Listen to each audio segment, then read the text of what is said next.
ሀንዬና ጆሮ የቀለበት ስነ ስርዓት አደረጉ። የሀንዬ አባት የሁለቱም አባት ሆኖ እንግዲህ ደስ ብሎት ነው የዳረው። ነገር ግን የድሮ ፍቅረኛዋ በጣም ተናደደ፣ በጣም ከፋው ማለት ነው።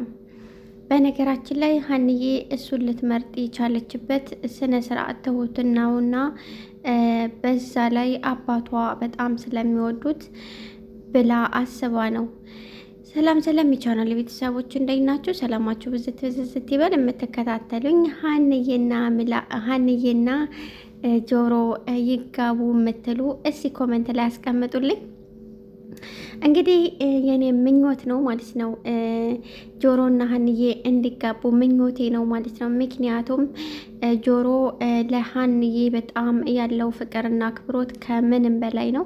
ምንም ትናንት ያሳለፈው ህይወት ብዙም ቢሆንም ማጣት ማግኘት ደግሞ የፈጣሪ ስራ ነው። አንተ ተለወጥ፣ መጀመሪያ እሷን በፍቅር ከማሰብህ በፊት ለውጥ ማምጣት አለበት፣ ተለወጥ እያላችሁ ብዙዎቻችሁ እንደዛ ብላችኋል ማለት ነው። እሱ እኮ የሀብታም ልጅ ነው፣ ቤተሰቦቹ ሀብታም ናቸው። ነገር ግን ያለውን ሁሉ ተነጥቆ ነው። እንኳን አይደለም በሰው መነጠቅ ቀርቶ አይደለም በደቂቃ ያለንም ሁሉ እርግፍ ብሎ ያልቃል። በገዛ አባትየው ያለውን ንብረት ግቢ ቤት ሳይቀር ተወስዶበት እንጂ እሱ የተሻለ ቤተሰብ ያለው ነው። ሲቀጥል ደግሞ ሌባ እያሉት እንጂ እሱ መሰርቶ መለወጥና እሷን ማሳየት ይፈልጋል። በዛ ላይ ለአባቷ ያለው ትህትናና ለአባቷ ያለው እንዲድን ያለው አክብሮት ነፍሱን ለራሱ መስጠት የሚችል አይነት ስለሆነ ሀንዬ ምርጫዋ ታደርገዋለች ብዬ የኔ ተስፋ ነው። ምክንያቱም ምርጫዋ ይሆናል። ወደፊት ጆሮና ሀንዬ ይጋባሉ። ምክንያቱም ሀንዬ ለአባቷ ያለው ለአባቷን የሚያከብርላት፣ አባቷን የሚንከባከብላት፣ ለአባቷ ትልቅ ፍቅር ያለው ሰው ለእሷ ትልቅ ቦታ አለው። ምክንያቱም አባቷ ጆሮን በጣም ነው የሚወደው። ጆሮን በጣም ነው የሚወደው፣ በጣም ከምንም በላይ ጆሮን ነው የሚወደው። ስለዚህ ሀንዬ ደግሞ ለጆሮ ትልቅ ፍቅር አላት። እንግዲህ ከምንም እና ከማንም በላይ የሚያፈቅራት ልጅ ደግሞ በጣም ብዙ ዋጋ ከፍሎላታል።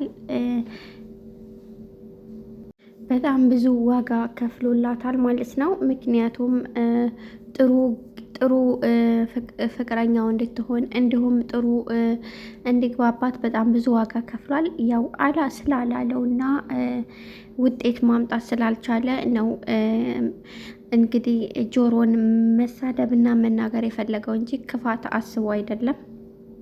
ምክንያቱም ለሱ ያላት ቦታ እንዲሁም እሱን ለሱ አባቴን የሚወደው ሁላ በአባቴ ልብ ውስጥ ያለው ሁላ ለእኔም ትልቅ ልብ ነው አለኝ ስላለች በዛ ቀንቶ ነው ኤልያስ እንደዛ ሲሆን የነበረው። ነገር ግን የሀንዬ አባት ምላሴን ይቅርታ ጆሮን ምርጫዋ ስላደረገች ምንም የተከፉበት ነገር የለም። ምክንያቱም ጆሮ ሀንዬ ምንም አይነት ክፋት እንደሌለውና ልቡ ንጹሕ እንደሆነ ይህን ስርቆቱን ቁሞ ሌላ ደስ የሚል ህይወት እንደሚኖሩ ባለሙሉ ተስፋ ነው። ሀንዬን ደግሞ ተስፋ አድርገውባታል። ምክንያቱም ትለውጠዋለች ብለው ስላሰቡ። ውድና የተከበራችሁ የቻናል ቤተሰቦች እንግዲህ ሀንዬና ጆሮ ይጋቡ ወይም ኤልያስና ሀንዬ ይጋቡ የምትሉ ኮመንት ላይ ያስቀምጡ። ማንኛችሁ ቢጋቡ ይሻላል? ለእናንተ ምርጫችሁ ነው። ምክንያቱም ጆሮንም ታውቁታላችሁ፣ በጣም ለሀንዬ ትልቅ ፍቅር አለው። በጣም ነው የሚወዳት። እናም ምን ትላላችሁ? እስቲ ኮመንት ላይ አሳውቁኝ። ላይክ፣ ሰብስክራይብ በማድረግ ቤተሰብ አድርጉኝ። በአክብሮት እጠይቃለሁ። ወዳችኋለሁ።